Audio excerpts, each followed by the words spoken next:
Hello everyone. Examination form के आने में या फिर एग्जामिनेशन बुलेटिन में, इंफॉर्मेशन ब्रोशर में क्लैरिटी का मतलब आपको पता है? नहीं पता तो मैं बताता हूं। बहुत सारे बच्चे काफी असमंजस में होते हैं, खास तौर से जब हम यूजीसी नेट के परीक्षा फॉर्म की बात करते हैं। कई सारी चीजें ऐसी होती हैं जो एम्बिगुअस होती हैं, एम्बिग्विटी में डाल के यहां पर हम अपने फॉर्म को फिल करते हैं। ब्रोशर में या फिर बुलेटिन में भी कोई बात क्लियर कट नहीं दी होती कि कौन सा बच्चा एलिजिबल होगा, घुमा फिरा के भाषा लिखी हुई होती है और इसके लिए बहुत सारे अभ्यर्थियों को यह परेशानी भी होती है और इसके लिए वो दर दर भटकते भी हैं, कहीं से प्रॉपर इंफॉर्मेशन प्राप्त नहीं हो पाती। वहीं दूसरी तरफ अगर हम एक राज्य स्तरीय परीक्षा की बात करें जो कि वही काम करती है जो काम यूजीसी कराती है एनटीए के थ्रू, यानी असिस्टेंट प्रोफेसर की भर्ती कराने का काम, असिस्टेंट प्रोफेसर के लिए अभ्यर्थियों को अर्हता प्रदान करने का काम, जिसकी बात मैं कर रहा हूं वो है स्टेट एलिजिबिलिटी टेस्ट। और यह बड़ा अच्छा उदाहरण यहां पे Madhya Pradesh state eligibility test ने यहां पर प्रस्तुत किया है। आइए देखते हैं, जब आप इसका नोटिफिकेशन खोल रहे होंगे या आपने फॉर्म भरा होगा तो इसका जो फर्स्ट पार्ट है यानी ए पार्ट विच इज इट्स परिचय, जहां पे इंट्रोडक्शन दिया हुआ है, उसका जो थर्ड पॉइंट है ये देखने में काफी दिलचस्प है। देखिए, आवेदक जिस विषय में आवेदन कर रहे हैं उस विषय में मध्य प्रदेश स्लेट, यानी जो मध्य प्रदेश में स्टेट लेवल एलिजिबिलिटी टेस्ट होता है या फिर स्टेट एलिजिबिलिटी टेस्ट किसी भी जगह का, किसी भी राज्य का, या फिर यूजीसी नेट या फिर सीएसआईआर नेट पात्रता परीक्षा का प्रमाण पत्र प्राप्त नहीं किया है, केवल वो ही आवेदन करेंगे।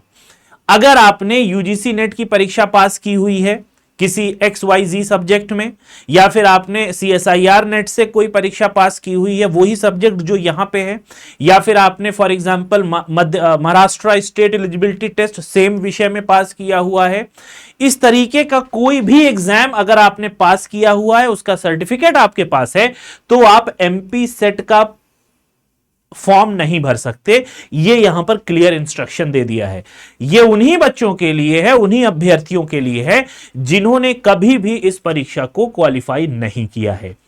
ये बिगिनर्स भी हो सकते हैं या वो बच्चे भी हो सकते हैं जो रेगुलर प्रिपरेशन कर रहे हैं इस एग्जामिनेशन के लिए। ये बात समझ में आ रही है? तो ये जो 6 नंबर पॉइंट है ये बहुत इंटरेस्टिंग है और बहुत अच्छा है। एनटीए को इससे सीखना चाहिए कि इस तरीके से हम इंस्ट्रक्शंस को क्लियर कट देते हैं। ठीक है, बात समझ में आ गई ना कि वो ही बच्चे आवेदन करेंगे जिनके पास इस तरीके का कोई भी प्रमाण पत्र नहीं है। अगर आपने नेट क्वालिफाई किया है, कभी कुछ लोग ऐसे होते हैं जो राज्य का फायदा उठाने के लिए, राज्य कहीं ऐसे होता है ना कि किसी राज्य में उन्हीं बच्चों को फायदा मिलेगा जो बच्चे राज्य का स्टेट एलिजिबिलिटी टेस्ट क्वालिफाई किए होंगे, तो ऐसे बच्चे भी यहां पे आते हैं। तो यहां पर डिस्पैरिटी ना हो, किसी के साथ नाइंसाफी ना हो, हर बच्चे को मिले प्रॉपर मौका, इसलिए यह सुविधा यहां पर प्रदान की गई है। दूसरी बात, इसका जो फॉर्म है उस फॉर्म के आर पॉइंट पे जब आप आओगे, वहां पे भी एक बड़ा ही इंटरेस्टिंग पॉइंट दिया हुआ है। ये यहां पे अगर आप देख रहे हो, इसका आर पॉइंट, ये आर पे 3 नंबर, आर पॉइंट पे ये 3 नंबर मैंने पहले से सर्किल कर दिया है कि जिन अभ्यर्थियों ने विगत वर्षों में, यानी अक्टूबर 2025 से पहले, ये जो अक्टूबर है, अक्टूबर 2025 से पहले अगर आपने यूजीसी नेट क्वालिफाई कर लिया है, CSIR नेट किया है, मध्य प्रदेश सेट किया है, या फिर किसी राज्य का सेट क्वालिफाई किया है, जिस विषय में आप कर रहे हो या जो विषय आपका है, पात्रता प्राप्त कर लिया है, वह पुनः उसी विषय में मध्य प्रदेश राज्य पात्रता परीक्षा हेतु आवेदन ना करें। ऐसा क्यों कह रहा है? क्योंकि अगर आप आवेदन कर देंगे तो आपका आवेदन हो जाएगा रद्द, जैसा कि पात्रता में पहले इन्होंने परिचय में बता दिया है।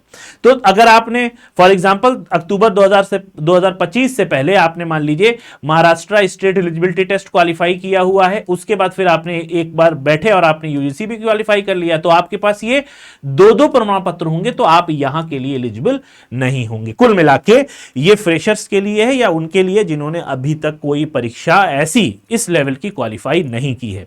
तो फॉर योर काइंड इंफॉर्मेशन, अगर आप इस प्रकार के अभ्यर्थी हैं तो ये जरूर देख लीजिएगा फॉर्म भरने से पहले। और मैं यहां पर एक बार फिर से अंडरकोट करता हूं इस बात को कि एनटीए को इस तरीके से फॉर्म निकालना चाहिए कि हर बच्चे के लिए समझने वाली भाषा का प्रयोग करना चाहिए। एक एक पॉइंट को इतने सारे पन्ने आप यूज करते हो बुलेटिन में, और फिर भी आपका जो नोटिफिकेशन होता है वो बहुत ज्यादा एम्बिगुअस होता है, समझ से परे होता है।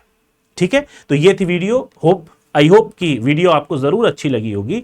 लाइक करते हुए जाइएगा। मिलेंगे अगली वीडियो में। Till then have a nice day, take care of yourself, bye bye.